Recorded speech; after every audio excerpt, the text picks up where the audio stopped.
2 hours now since we learned that Virginia's former governor Bob McDonnell and his wife Maureen were found guilty on multiple counts of corruption. I'm Julie Bragg. And I'm Lorenzo Hall. Take a look at this video now of the McDonnells as they were leaving court today as convicted felons. They were obviously devastated at the hearing after hearing news that they've been found guilty of multiple counts. Our team inside the courthouse at the time says there was a lot of crying once the jury started reading the verdict. And we have complete coverage of this afternoon's really incredible developments. Our team is live outside the courthouse.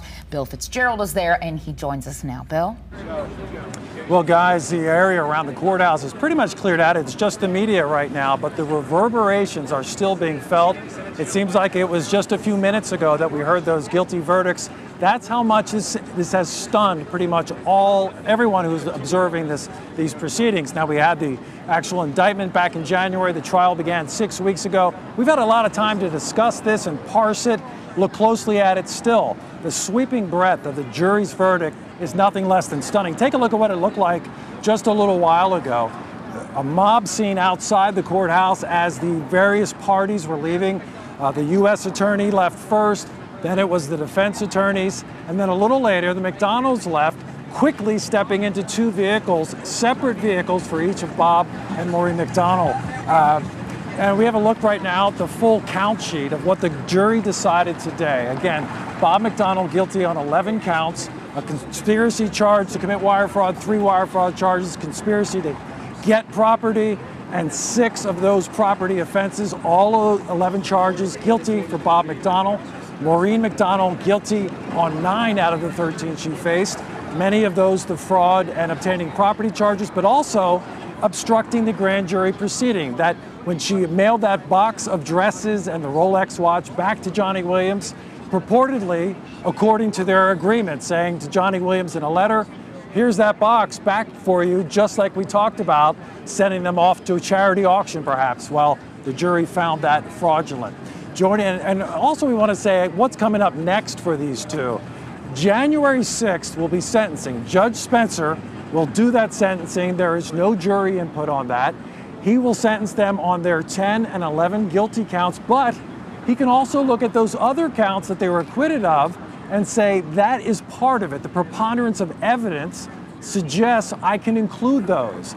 Then, and only then, can the McDonnell's attorneys file for an appeal. That is, this proceeding will end when they are sentenced, then they can file an appeal. Now the question remains, will they go directly to jail or not at that point? It all depends, because they could be free pending appeal, or they could begin serving their sentences immediately. All that remains to be seen. Now, joining me is our political analyst, Dr. Bob Holsworth. And Bob, we've been talking about, we've worn out the words stunning, historic, etc. Your take on the defense strategy, basically making Maureen the bad guy in this case, might have angered some women on the jury. It backfired. Bob didn't take the guilty plea that he could have taken, that one charge. Right. What's your take on all that? Well, first, a monumental and colossal blunder by Bob McDonnell. He had the opportunity to take a guilty plea on 1 count of bank fraud, ironically one that he was exonerated on, and Maureen McDonnell would have gone completely free. Whom we're looking at now. Right. And what now happens is that Bob McDonnell is convicted on every charge of public corruption, bribery, and fraud, faces significant jail time. His wife faces jail time, and his family was through the humiliation of this trial that was essentially tied to the defense strategy of suggesting that it was Maureen McDonnell and the marital dysfunction that resulted in the acquisition of a lot of these gifts. Well, and as you look back over the scope of Virginia politics and jurisprudence in this case where they're meeting, what's your take on the historical significance of today? Well, certainly Bob McDonnell is the first governor to be convicted in a courtroom of criminal activity. It's a day of infamy for Virginia, a day of infamy for Bob McDonnell, cements his reputation in Virginia politics in a way that is simply inconceivable if you were thinking about it 2 or 3 years ago. Yeah, he was riding high in the polls, sort of a historically high approval rating, even when the bits and pieces of this case started to come out. Bill, Bob McDonnell was a popular governor throughout his 4 years in Virginia, liked by Republicans, independents, and many Democrats. He was seen as a potential national candidate, and even beyond that, he was seen as a person of very high ethical standards. all of which crumble at this trial. And finally, your personal feeling, are you shocked? Did you expect it? How out of the blue does this seem? Well, I was surprised that I thought it was not out of the blue that there would be a hung jury, actually. That had taken place in so many of these other high-profile political trials. In Illinois, after 14 days, a hung jury. You know, John Edwards after 9 days.